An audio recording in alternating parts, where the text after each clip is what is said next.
So hello everyone, welcome back, and I hope you enjoyed the last video Stephen and Claire did in regards to reviewing Shakespeare's tragedy. Today we've got a bit of a treat for you. Stephen's going to talk about his new book, but before we go on, if you could introduce yourself to the audience, Stephen. I'm Stephen Vizinczey, and I wrote In Praise of Older Women and An Innocent Millionaire and Truth and Lies in Literature. And how about yourself, Claire? My name is Claire Parker. I've known Stephen and his wife Gloria since 1972, where we met in Valerie's where I was working. I had never heard of Stephen, although he'd already written In Praise of Older Women, but I never heard of him. So he came out, and the first thing he said was, "Have you read my book?" And I said, "No." "Read it." And that was the beginning of a friendship. And a very long lasting friendship. Yeah. So basically this video is about Stephen's repeating what was said all those years. He just wants you to read, I won't do the accent, just read his new book that's coming out. And actually this is a good time, Stephen, for you to give the audience like a little teaser of the book. What's the title of this new book that you're going to release? 3 Wishes.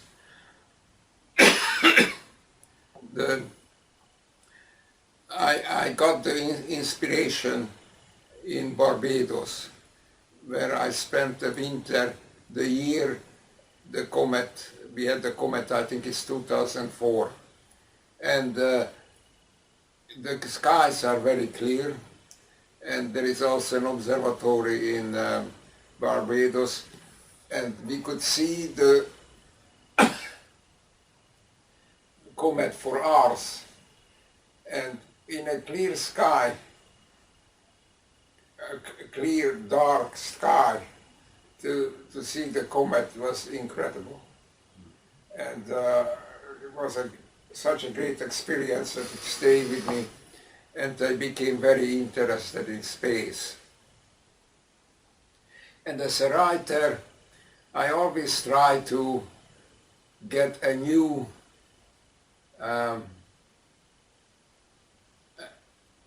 new insight, actually what I myself just learned. I write about things which excites me, and what excites me, the new thing which I discovered. I discovered space when I saw the comet and watched the comet for days. And it's very exciting because space reduces our vision, and the comet was going millions of miles, but we saw only that distance. When you looked up, it was so far that distance in fact was millions of miles, and so that was such a shocking experience to me that I fell in love with space, you might say. And the book is a combination of reality and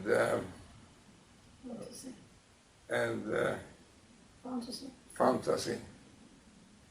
And I have my hero is a business executive who fires many people, and he is himself fired. He has insultingly high, offensively high salary, but he spends it all, and he himself is fired just before he goes on his holiday. And and holiday is a good place. You may not know, but more people commit suicide during their holidays than at any other time. That is a statistical fact. And this is because only when they are working and in the wheel of the normal life, they have to get up early, have to go back to sleep late. They have so many things to do that they don't really have a time to reflect on their miseries. But in a holiday, you can really think about your life. And so the hero, an executive who himself fired a lot of people, is fired just before he goes on his holiday, and so he's ready to die.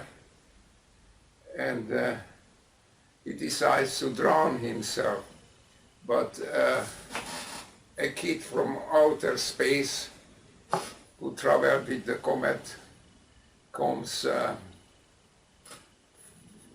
leaves the comet and falls into the sea near him and saves him.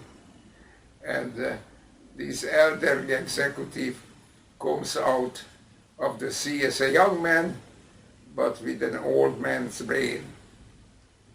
And that's very exciting. So he lives his life all over again. So this came off the book that you've done before called If Only. What are the similarities between this new book and If Only? Well, right now I hate If Only because I changed only a few things, but they were important changes, including the title. And so I don't like what I had written now, If in Only, although most of the story is the same and the sentences are the same, but it's still a significantly different book with few but very important changes.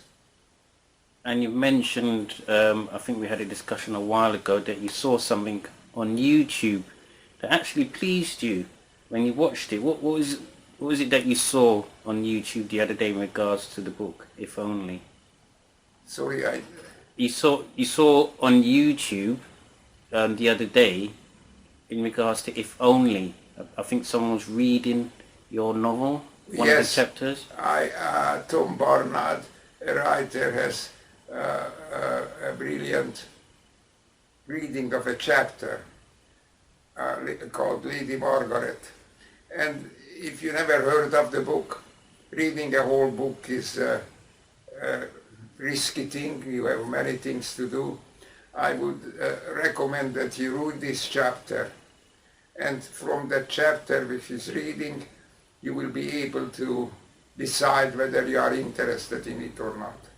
So that's something what I'll do when I put this video live. I'll put the link of Thomas Barnard reading that chapter of the book. I mean, I know Stephen's not fond of If Only, but I know many readers out there still like the work, and you know, if you want to actually have any interest in that previous book, certainly do go out and have a look. And Claire, you've read If Only. I mean, obviously, what are your thoughts on If Only? My thoughts are, there are two worlds here. There's the world of reality, and then you've got Neb, who's the character from outer space. Now that is not to say that this is science fiction. If anyone had told me this is science fiction, I wouldn't have read the first page because I hate science fiction. But the two worlds are intricately encapsulated there. Neb's world comes across as a real world, and the two are integrated very, very smoothly. And it is entirely believable. It's a funny thing to say about a book that has a fantastical element in it, but it is totally believable because it is rooted in the real world. Well, because here the fantastic is also, it's fantastic in the sense, Kleist is fantastic, that it is really about the real world where the essence of a message and experience comes put in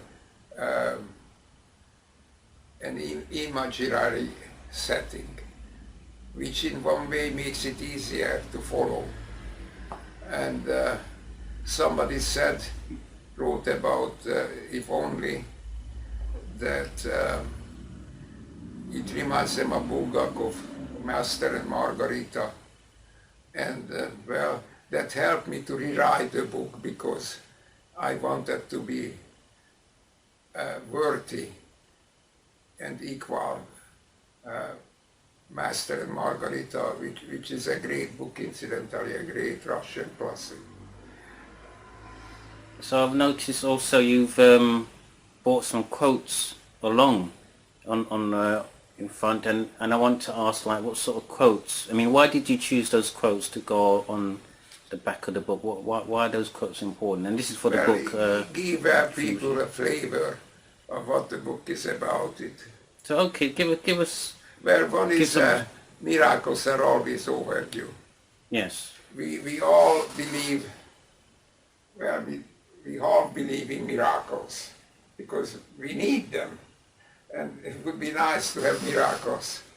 And so therefore, when anything fantastic happens, fantastically good thing happens, then we feel that it's like winning the jackpot in the lottery, that so the dream can come true. And because half of our life is dreaming. We dream and we imagine things. And it's very, so it's very easy to identify with certain things which give the essence of what we are dreaming about. And so that's why I say in the book, miracles are always overdue. The hero, once we become a young man again, is quite quickly gets used to it, and lives his life again, and then makes, of course, new mistakes. But the essence of it is that if we could live again our life, all the things we would do differently. And also the experience of being you. He makes a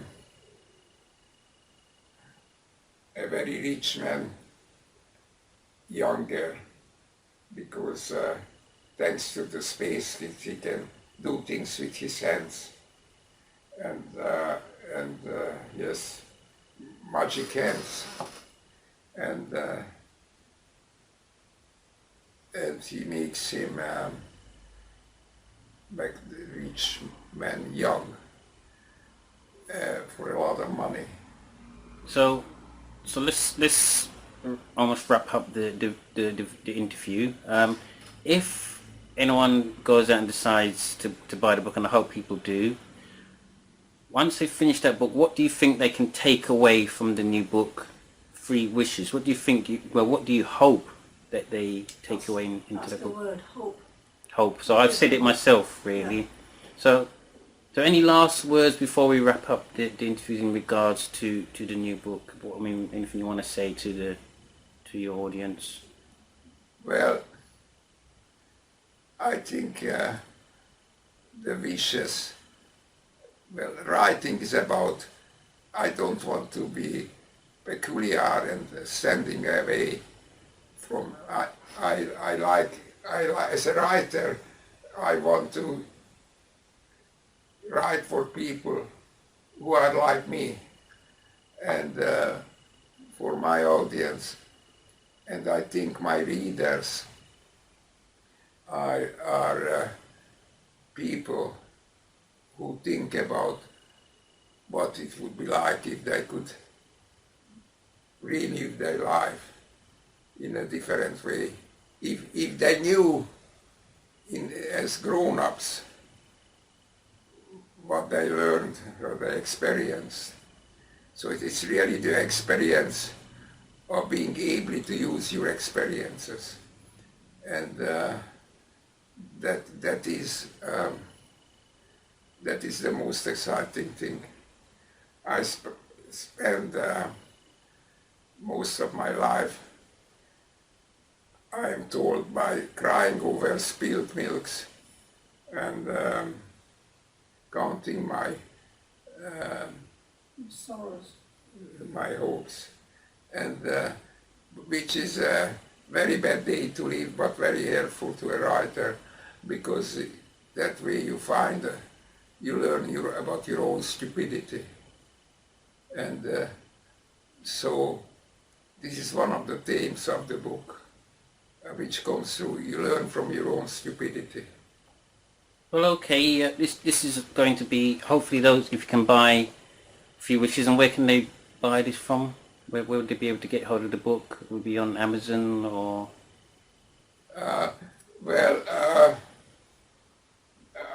I'm going to publish it myself, Yeah. and on Amazon, Kindle, and whoever buys it. Yeah. I have 2,000 friends who follow what I write, and I print the first edition of 100 copies. Brilliant. So certainly look out for Three Wishes, and thanks again for watching the video. Next time we're going to do another review. I believe what's the review on, Claire? I think you said What to Do About Nothing. Much to do about it. So those who like Shakespeare are in for another treat. I'd like to say thanks for being with us again, and we hope to see you soon. Thanks for watching.